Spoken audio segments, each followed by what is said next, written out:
ஓம் நமச்சிவாய. திருச்சிற்றம்பலம். சிவாய நமக, சிவசிவாய நமக. இன்று இரவே உனக்கு ஒரு அதிசயம் நடக்கப் போகின்றது. உன் கஷ்டத்திற்கெல்லாம் கடைசி நாள் என்று. இது என்னுடைய உத்தரவு. உடனே நீ கேட்டுவிடு. வருந்தாதே. நான் எப்போதும் உன்னுடன் தான் இருக்கின்றேன்.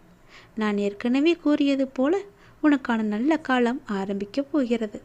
ஆனால் அதன் முழுமையான பலன் உனக்கு கிடைக்கும் என்பது முன்பு சில கர்ம வினைகளை நீ அனுபவித்துதான் தீர்க்க வேண்டியிருக்கிறது. அதைத்தான் நீ இப்போது தீர்த்து கொண்டிருக்கின்றாய். நீ கொஞ்சம் புலம்புவதை குறைத்துக்கொள். கொஞ்சம் புலம்பல்களை குறைத்து கொண்டு அதனை தீர்த்துவிடு. உனக்கு தேவையான சக்தியை முழுமையாக நான் தருகிறேன். அதன் பிறகு உனக்கு அருமையான காலகட்டம் உன்னை மகிழ்விக்க காத்திருக்கின்றது. எதை பற்றியும் நீ சிந்திக்க வேண்டாம். வாழ்க்கையில் ஒவ்வொரு நாளும் ஒவ்வொரு பாடங்களும் புரிதல்களும் அவை உணர நேரமாகத்தான் செய்யும். ஆனால் அந்த பாடமானது பொக்கிஷங்கள். அவை எல்லோருக்குமே கிடைக்கும். ஆனால் அதை உணர்ந்து அதன்படி செயல்படுபவர்கள் மிகவுமே குறைவு. சில நேரங்களில் என்ன நடக்கிறது என்றே பலரால் புரிந்து கொள்ள முடியாத நிலை. ஏதோ ஒன்று அவர்களை இழுத்துச் செல்வது போன்ற ஒரு உணர்வு ஏற்படும். நேர்மறை பாதை என்றால் பிரச்சனை கிடையாது. அதுவே எதிர்மறை பாதை என்றால் விதியின் வசமும் மாயையின் வசமும் அல்லல்பட்டுதானே ஆக வேண்டும். யாராலும் அதை தடுக்கவும் முடியாதல்லவா? நீங்கள் அதில் பயணிப்பதை 2 பொக்கிஷங்கள் இறைவன் மேல் இருந்தால் நிச்சயம் இறைவன் பாதை உங்களுக்கு கடினமாக தெரியாது. அது என்ன என்று தானே கேட்கின்றாய்?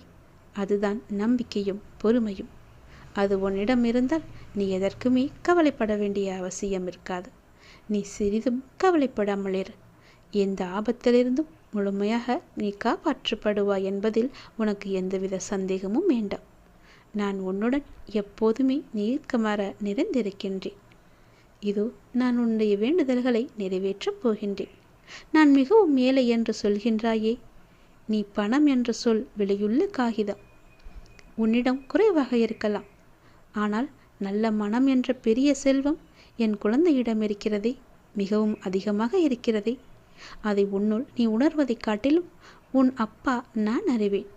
உனக்கு உன் நோக்கத்தை எப்படி பொக்கிஷமாய் செலவிட வேண்டும் என்பதை நான் சொல்கிறேன். பணம் 10 செய்யும். ஆனால் நம் கிட்ட இருக்கின்ற பணம் இல்லைன்னா நம்ம சொந்த பந்தம் கூட 11 செய்யும். எல்லாத்துக்குமே பணம்தான். இந்த காலத்தில் மனிதனுக்கு எல்லாம் மதிப்பு இல்லை. பணம் இருந்தால் பேசு, இல்லை என்றால் நீ யாரோ ஒரு அப்படிதான் சொல்கிறது பணம்.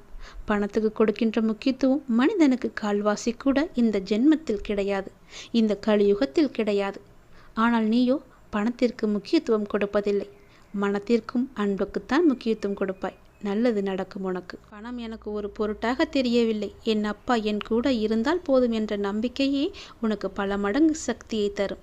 நீ கேட்டதையெல்லாம் உன்னிடம் அள்ளி கொண்டு வரும். நல்லது நடக்கும்.